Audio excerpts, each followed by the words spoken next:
Assalamualaikum warahmatullahi wabarakatuh. Innal hamdalillah nahmaduhu wa nasta'inuhu wa nastaghfiruhu wa na'udzu billahi min shururi anfusina wa min sayyiati a'malina. May yahdihillahu fala mudhillalah wa may yudlil fala hadiyalah. Asyhadu an la ilaha illallah wa asyhadu anna Muhammadar Rasulullah. Amma ba'du. Pertama-tama, marilah kita panjatkan rasa puji syukur kehadirat Allah Subhanahu wa taala yang telah melimpahkan rahmat serta karunia-Nya kepada kita semua.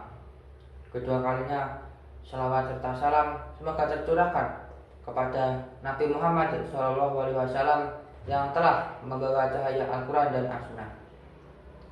Pada kesempatan kali ini saya akan menyampaikan pidato tentang manfaatkan wayang untuk berdakwah.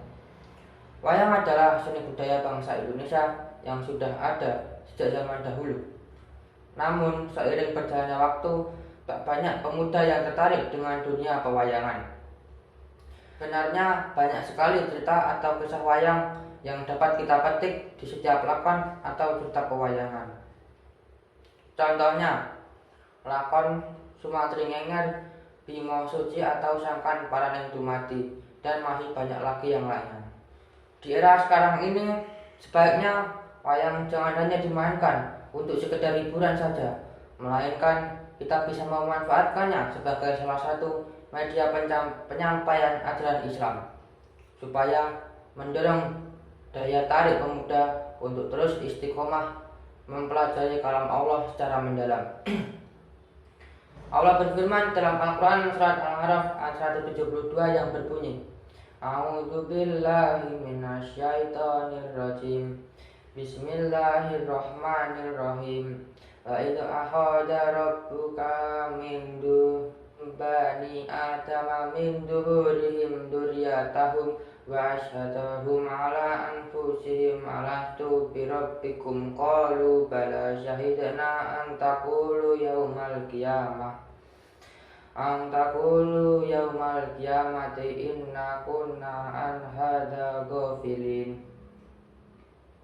Artinya, dan ingatlah ketika Tuhanmu mengeluarkan dari sulbi tulang belakang anak cucu Adam keturunan mereka, dan Allah mengambil kesaksian terhadap roh mereka seraya berfirman, bukankah aku ini Tuhanmu? Mereka menjawab, betul, engkau Tuhan kami. Kami bersaksi, kami lakukan yang demikian itu agar di hari kiamat kamu tidak mengatakan, sesungguhnya ketika itu kami lengah terhadap ini. Isi kandungan surat Al-A'raf ayat 172 di atas kalau kita aplikasikan ke dalam cerita pewayangan, yaitu dengan lakon Sangkan Paraneng Dumadi. Cerita wayang di atas mengisahkan seorang pemuda yang gagah dan pemberani bernama Bratasena. Sosok Bratasena diibaratkan pemuda yang ingin mencari kebahagiaan dan kesempurnaan hidup menuju tempat yang kekal dan abadi di dalam surga. Namun sang Bratasena selalu mendapatkan cobaan, ujian, halangan, dan rintangan yang bertubi-tubi. Bahkan Bratasena sempat menjadi korban tipu daya oleh para Kurawa yang berusaha melenyapkannya. Dengan tekad yang kuat disertai niat yang ikhlas tanpa keraguan sedikitpun, akhirnya Bratasena masuk ke dalam samudera Minangkabau yang tak disangka. Ombaknya begitu besar, anginnya kencang, dihujani sambaran petir dan yang dahsyat ditambah serangan ular naga seukuran raksasa. Lalu apa yang terjadi?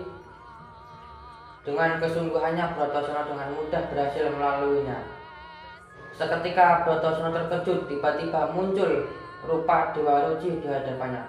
Badannya kecil, wajahnya sama persis dengan Bratasena. Lalu terjadilah dialog antara keduanya. Dewa Ruci bertanya, sebenarnya apa yang ingin kau cari hingga masuk ke dalam samudera ini? Bratasena pun menjawab, aku ingin mencari tirta pawitra atau air suci.